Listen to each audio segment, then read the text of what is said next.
Hello, magandang umaga, magandang gabi, good evening, good afternoon, good morning to everyone. This is PJ Azuli and our topic for today is walang iba kundi ang topic about Jacob Blake. Yan. What happened to Jacob Blake? So apparently meron na namang isang shooting incident na nangyari kamakailan. And this is about black guy na naman. Ayan, but hindi naman namatay pero nasa critical na kondisyon ang lalaking ito. So ano nga ba ang nangyari? At there are another series of protests. Yan, another series of protests na nangyayari on the United States about this. Okay, ano nga ba ang nangyari? What happened? What happened to Jacob Blake? So we need to check that out. Okay, come on. Let's go. Okay.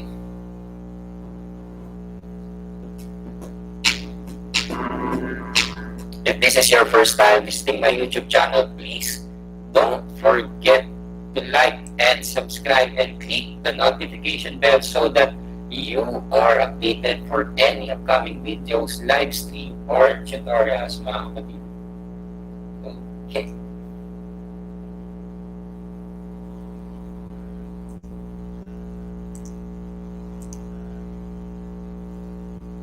Okay, all right.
Okay, there's a video that went viral Sunday, showed police shooting Jacob Blake, a black man who lives in Kenosha, Wisconsin, 7 times in the back. In the video, Mr. Blake was walking away from officers with weapons drawn as bystanders yell in the background. So Mr. Blake walks around a gray SUV, opens the door. So binuksan niya yung pintuan niya of the vehicle and leans inside when an officer grabs the tank top he's wearing. So inablot sa likuran niya, wearing and shoots him from behind. Several officers have their weapons drawn. An officer can be heard screaming, "Drop the knife!" So pinag-drop yung knife, but is it clear from the video if Mr. Blake is holding anything or not? Okay, the shooting spurred protest in Kenosha that have persistent but have become peaceful after some initial violence. Okay, anong masasabi nyo? Yan, anong masasabi nyo? What can you say about this shooting incident?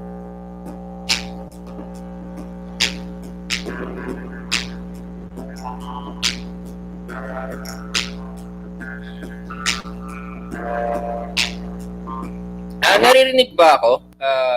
Sira ba yung audio ko? Yan. Okay na ba? Okay na ba? Kapatid na Alan. Yan. Alan, okay na ba?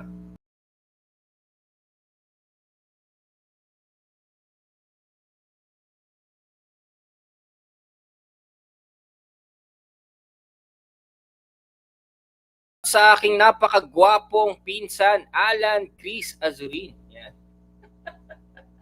Yan, napakagwapo niyan. Puntahan po natin.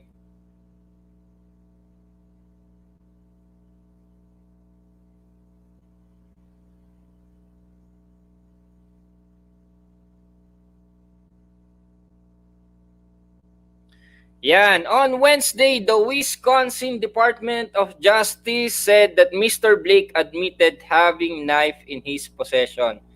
They identified the officer who shot him as Rusten Sheskey, who is white. So, kapag may mga shooting incident, they always pin down, white ka ba o black ka ba? Yan. White, you're white or you're black. Yan. They identified the officer who shot him as Rusten Sheskey, who is white. Federal officials said the Department of Justice is conducting a civil rights investigation into the shooting. Okay, a 17-year-old resident of nearby Antioch was arrested on Wednesday in connection with the shooting that killed 2 people and wounded another just before midnight. Ayan, Tuesday, according to the Antioch Department, the suspect, Kyle Rittenhouse, is in custody. So these are 2 separate shooting incident. The first one is the cause of it, kay Jacob Blake. And then there are some protests that was ongoing. And nagkaroon ng additional na shooting incident sa mga protest.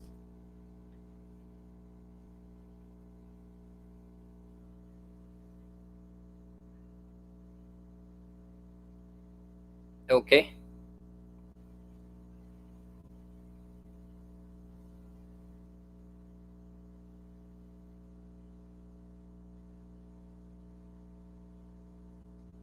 At syempre, alamin natin kung ano yung pinaka-version ng mga police yan. What's the version of the police officer? Yeah. Dave Cagayan, shoutout sa iyo ng bonggang-bongga. Okay? Yan. On Wednesday night, the Wisconsin Department of Justice Division of Criminal Investigation said the incident stemmed from a domestic dispute. Yan. Away ng mag-asawa or away ng couple. Diba?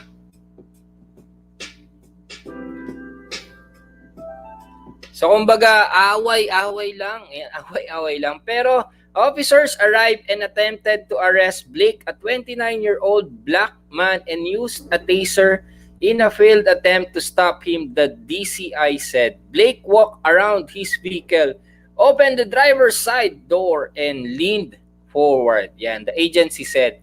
Kenosha Officer Rusten Sheskey, who has been with the department for 7 years, then fired 7 times into Blake's back. The agency said no other officer fired their weapon.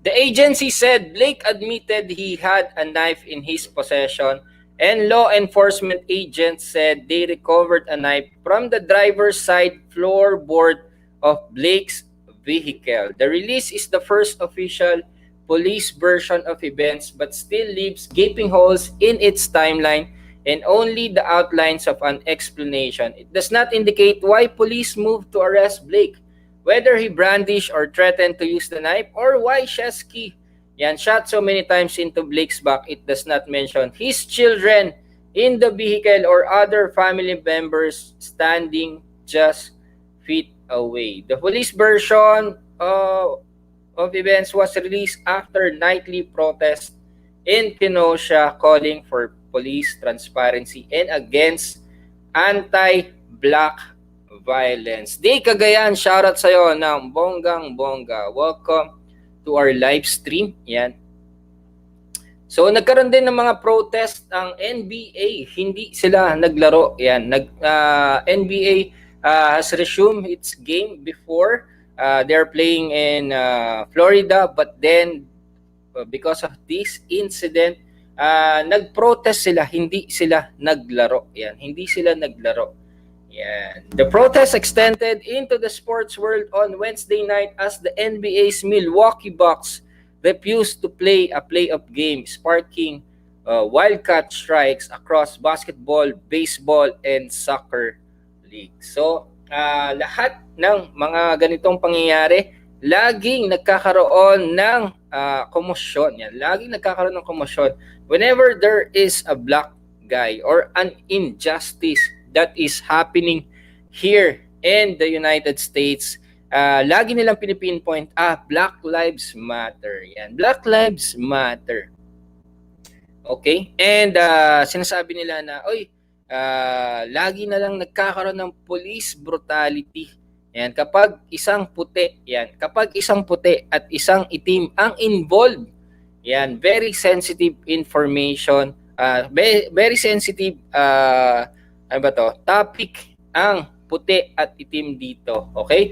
Because there are a lot of colorful history on the white and the black timeline here. Yan. So anong masasabi nyo, mga kapatid? What can you say about this ongoing protest right now? Okay?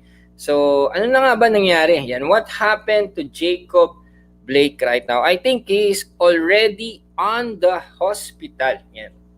Hindi naman namatay. Yan. Pero ang sabi nila, pwedeng ma-paralyze yan at hindi na makatayo because of the several gun wounds that he sustained from the shooting incident. Okay?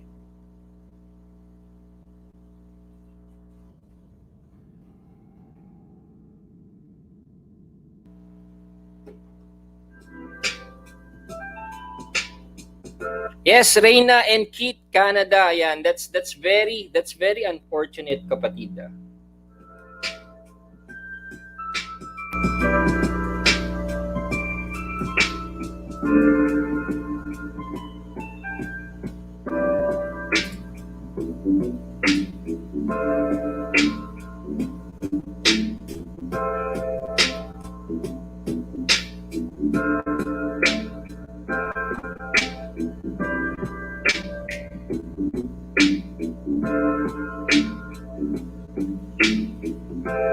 Okay, here's the update. Yan, here's the update. Jacob Blake, who remains hospitalized after sustaining multiple injuries, is now handcuffed to his bed, his family said. Blake's uncle told CNN on Thursday that Blake's father visited the Wauwatosa, Wisconsin hospital where his son is recovering from at least one surgery. He was heartbroken to see that his son was handcuffed. Yan, nakaposas pa rin kahit nasa ospital si Jacob Blake.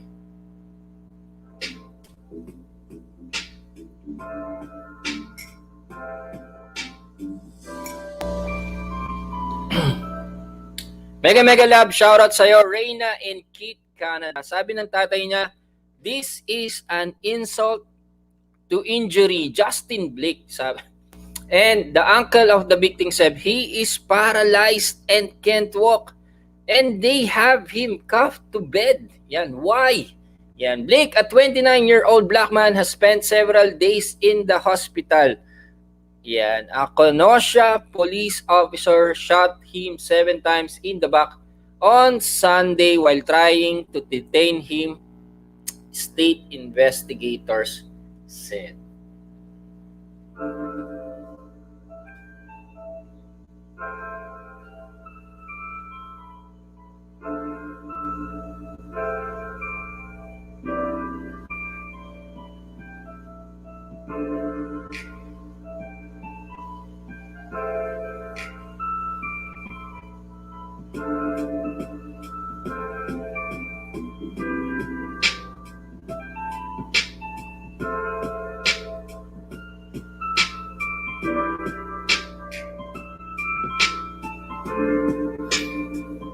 Okay, what can you say about this topic, mga kapatid? So, whenever there's an injustice, it is the right of the people to state peaceful protest. Yan. Wag lang magkaroon ng mga looting incident, mga kapatid, no? Kasi like what happened before. Yan, like what happened before, nagkaroon ng mga looting incident sa Minnesota. Yan. So kailangan kung magkaroon man ng mga protest, dapat very peaceful at mapapakinggan ng gobyerno ang mga nangyayari.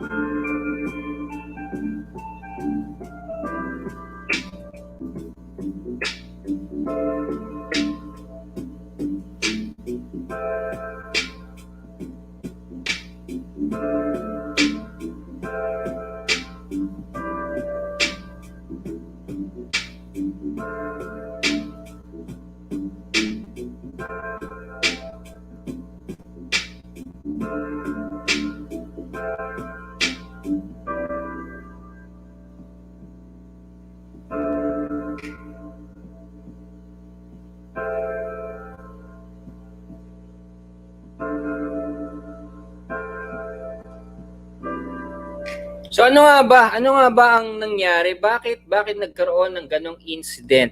So ang sabi ng mga pulis yan, Sunday's incident began when a woman called police saying her boyfriend was present and was not supposed to be on the premises, according to investigators. In a police call, a dispatcher names Blake and says he isn't supposed to be there and that he took the complainant's keys and refused to leave. The dispatcher later explains she doesn't have more details because the caller was uncooperative. Police said that about 5 minutes after the initial report, a dispatcher received reports of shots fired. Okay? Yan. Authorities said 2 officers have been placed on administrative leave. The other officers involved in the shooting will be identified. Yan. Pero na-identify na nila according to the state's attorney general.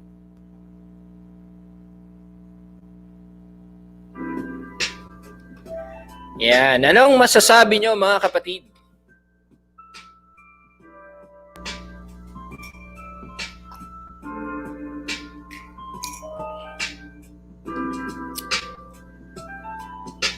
And there are many opinions that have been ongoing outside. So, ang sabi nila, it is just right.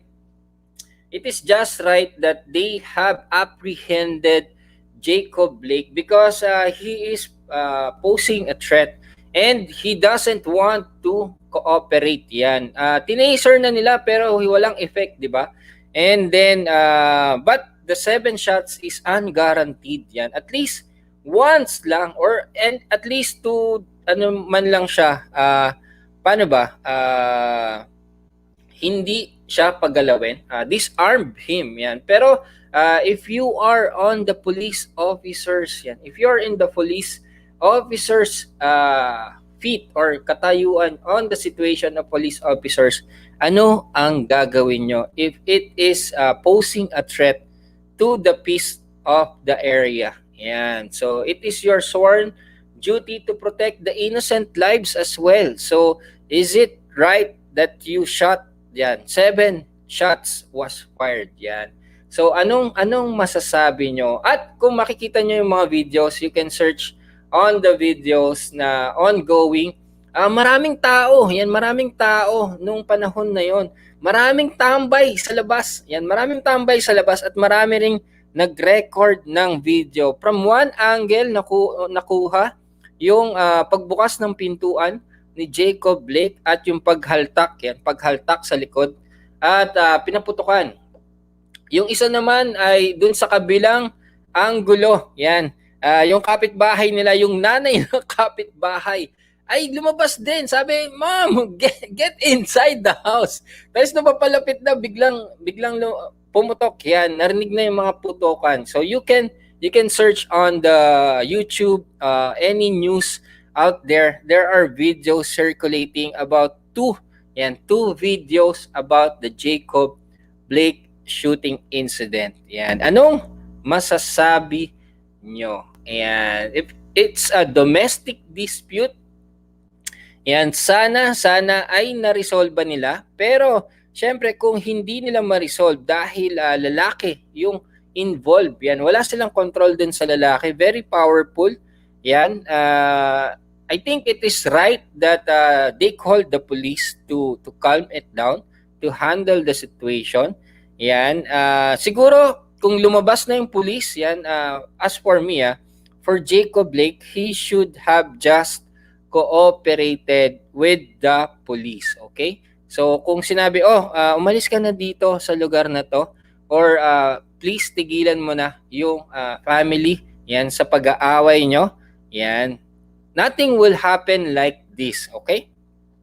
Nothing will happen like this. There are a lot of wrong that happened here. Sa Morpheus Law, di ba? So, anything that can go wrong, can go wrong.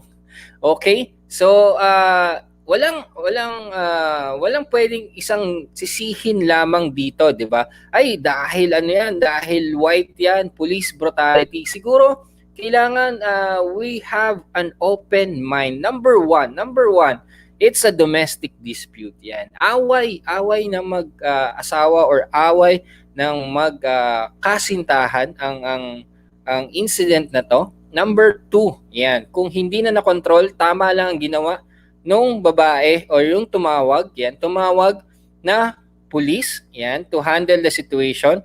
Number 3, dapat nag-cooperate na lang si Jacob Blake. Kasi anything that you resist an officer, they have the right to do something to you. Tinaser na yan. Tinaser na, pero wala daw effect yung pagkaka-taser. Yan. At gumalaw pa, naglabas pa, binuksan pa ang pintuan at nag-lean inside. Anything yan that can provoke a police officer, they have the right to do anything. But on the police officer side, 1 shot or 2 shots will do. At least siguro sa ano lang, 'di ba? Sa shoulder o kaya dun sa kamay na hahawak nung weapon, or kahit sa paa man lang, yan, to disable him, but not on the back. Yan, on the back, it can lead him to be paralyzed. So, pero it's a spur of the moment. It's an incident, mga kapatid. No one can control what happened. Yan, sa sobrang bilis ng pangyayari, hindi mo talaga makokontrol kung ano ang magagawa ng isang police officer during that time. Yeah. Number 1, we need to cooperate, di ba? So, kung may mga police na dyan, so respect, submit to authority. I think that's what is happening right now. So, if someone or a police officer apprehended you, yan, wag nang lumaban at maki-cooperate na lang. Police brutality happens if we do not cooperate, yan. Pero sinasabi nila, may mga incident naman na nakikipag-cooperate na, yan. Pero ginagawan pa rin ng brutality, yan. Pero number one, kailangan makipag-cooperate tayo. Yan. Okay? Alright? And on the police side, I think 7 shots is not that guaranteed, yan. Hindi dapat binigay yung 7 shots, yan. Parang ang nangyari is fire tripping yan. Nagtag-trip tayo dun sa pagpaputok ng baril, di ba?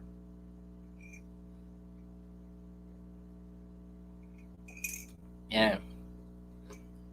But we cannot just justify that action as well. So number one, if Jacob Blake just cooperated, nothing will happen like that. Number two, if the police officer just tried to disable him. Pero sabi kasi nila may hawak na knife, 'di ba? So may hawak na kutsilyo yung si Jacob Blake. So we do not know ano ang masasabi. Tanging ang court lang ang makakapag-decide kung mali nga ba si Jacob Blake or yung police officer. I think we just need to wait for it. Yan. And then the protest that is happening right now, I think the purpose of that protest is the additional brutality, additional injury that caused Jacob Blake. Anong masasabi nyo? Please comment down on the section below, or if you are listening right now, pwede kayong mag-comment sa live chat. Okay?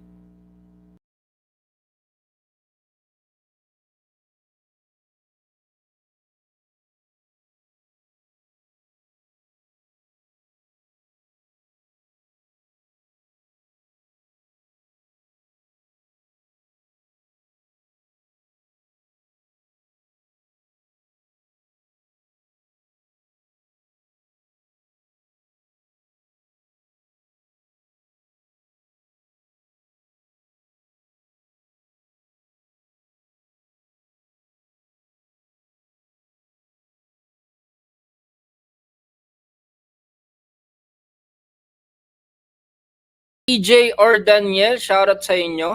Yan, welcome to our live stream. Best TV in the house. Yan, anong masasabi mo yan sa recent shooting incident about Jacob Blake? Yan, anong masasabi mo, kapatid?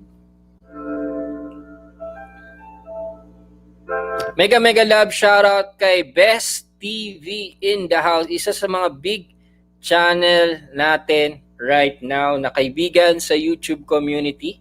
Yan. Oh, nice nice mic ba? Mas maganda ba ang sounds ngayon kaysa before?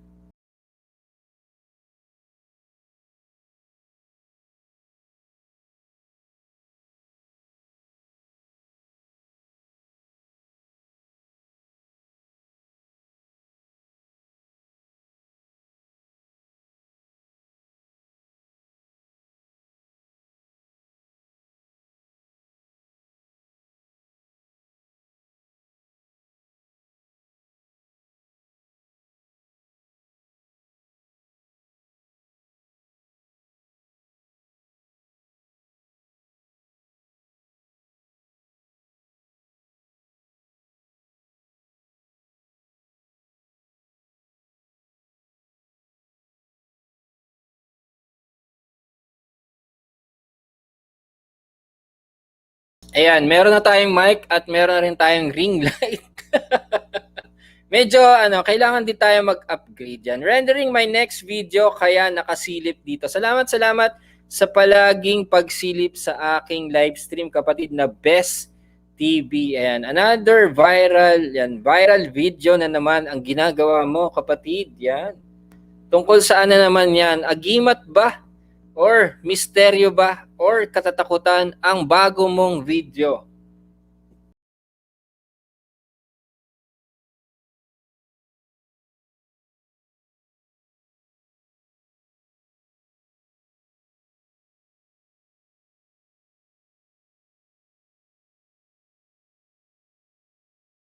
Yan, it is very unfortunate na nagkaroon na naman ng additional shooting incident yan about Jacob Blake. Yan, nakakalungkot pero hindi natin makontrol kung anong nangyari last Sunday. Yan, it is good, it is okay to have additional protests about it so that there can be more reforms. Yan, maraming reforma na magkaroon dito sa government dito. Pero kapag magkaroon ng mga looting incident, mga additional shooting related to this protest, I think that is not right. Okay?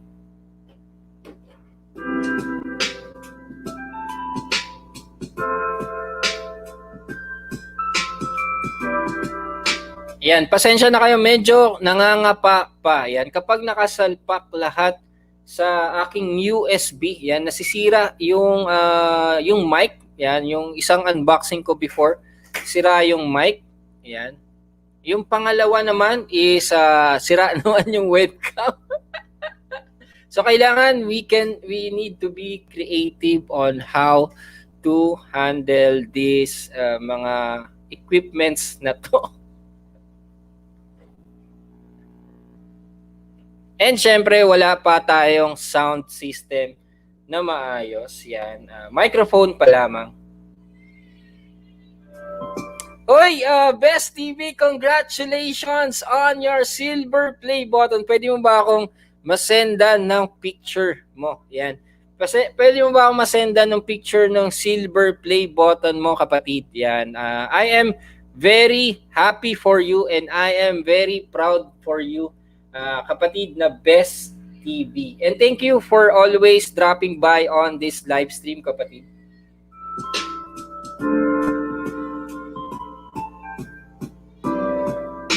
Para sa mga nandito, if this is your first time visiting my YouTube channel, please don't forget to like and subscribe and click the notification bell so that you are updated for any upcoming videos, live stream, or tutorials. Yan. Best TV, pengi ako ng picture. Wala lang. It will be used as an inspiration and motivation for me, kapatid.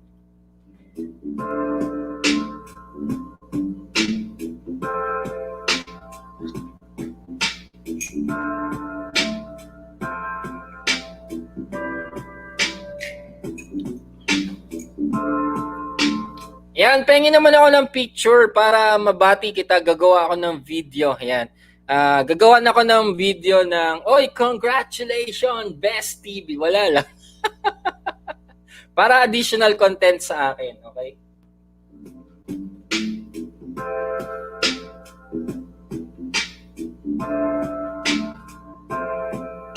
Yan, mas maganda ba kapag may ring light at mas maganda ba kapag merong microphone na medyo matino? Yan, ang live stream.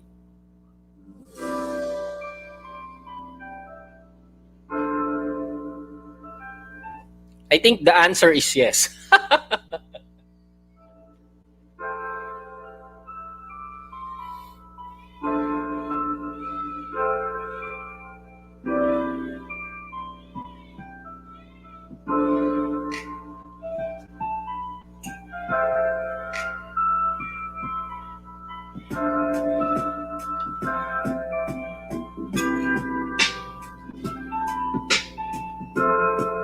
Ayan, natutuwa ako kasi meron tayong bagong mga equipment at masasabi ko na lahat yan ay libre or na-rebate natin. So, libre lahat yan, mga kapatid.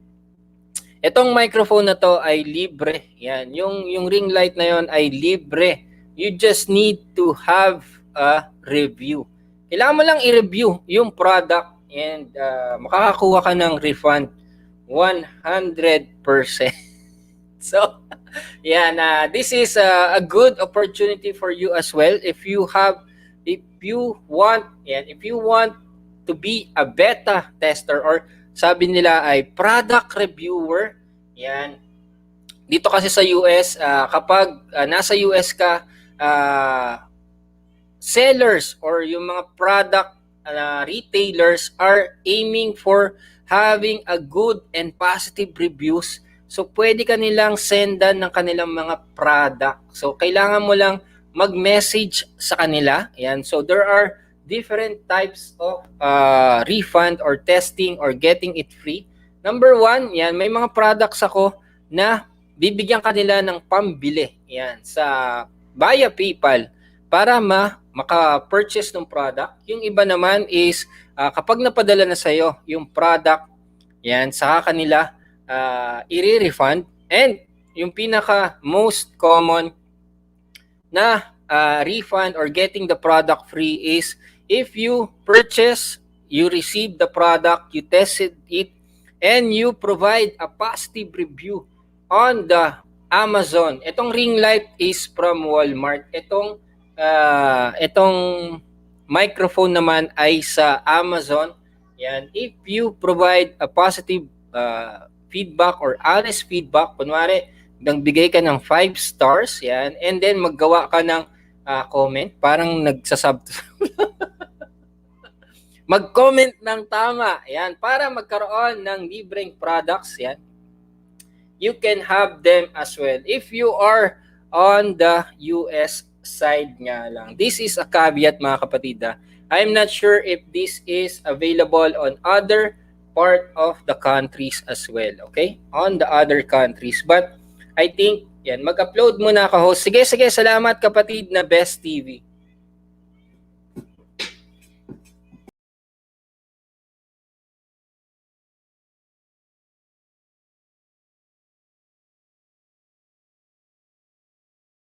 Tapos na rin po. Ubos na rin po ang aking kape. Yan.